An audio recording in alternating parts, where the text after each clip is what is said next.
حضرت بایزید بستامی کہتے ہیں کہ میں نے اپنی ماں کے آگے ہاتھ جوڑے، میں نے کہا امی تجھے راضی کروں یا رب کو راضی کروں؟ تو اپنے حق مجھے معاف کر دے، اللہ کو میں راضی کر لیتا ہوں۔ ماں نے کہا جاؤ پتر میں اجازت دیتی ہوں۔ گئے جنگلوں میں ذکر و فکر میں لگے رہے، تنہائی میں اس کو یاد کرتے رہے، دن رات ذکر کے چراغ روشن رکھے۔ 12 سال گزر گئے حق کی تلاش میں۔ ایک دن واپس بستام کے قریب سے گزر رہے تھے، خیال آیا چلتے چلتے ماں کو سلام کر جاؤں۔ دروازے کو دستک دینے لگے تو اس خیال نے ہاتھ روک لیا کہ ساری زندگی ماں کو سکھ تو دیا کوئی نہیں، اب دکھ بھی کیوں دینے لگے ہو؟ رات کا ایک پہر بیت گیا ہے، سردیوں کی لمبی رات ہے، ماں بستر میں لیٹی ہوگی، تیرے لیے اٹھے گی، دروازہ کھولے گی۔ دروازے کے ساتھ ہی لگ کے بیٹھ گئے اور ساری رات کاٹ دی، اس خیال سے کہ ماں کو تکلیف نہ ہو۔ جب سحری کا وقت ہوا تو اندر سے جو نالی آتی تھی اس نالی سے پانی آیا، سمجھ گئے میری ماں تہجد کے لیے اٹھی ہے اور وضو کا پانی ہے، تو فوراً دروازے پہ دستک دی۔ اندر سے آواز آئی بیٹا بایزید میں ابھی آئی۔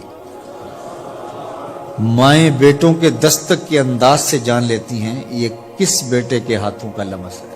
12 سال کے بعد آئے، دستک دی، کہا بیٹا بایزید میں ابھی آئی۔ ماں کی تو نگاہیں ہی دروازے پہ رہتی ہیں۔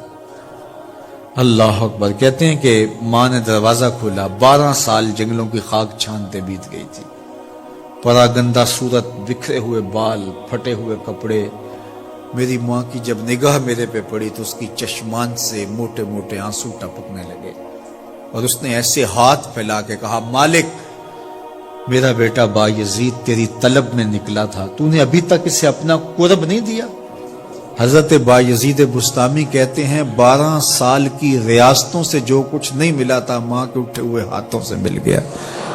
میں نے کہا مالک میں تجھے کہاں ڈھونڈ رہا ہوں، تو کہاں موجود ہے؟ تو ماں باپ کی رضا اللہ کی رضا کا دروازہ کھولتی ہے۔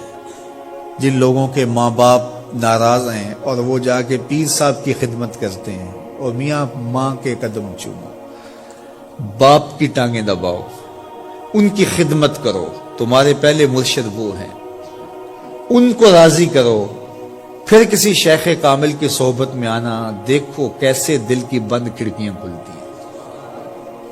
ایک مرشد تو ناراض کر آئے اور دوسرے مرشد سے تمہیں کیا ملے گا؟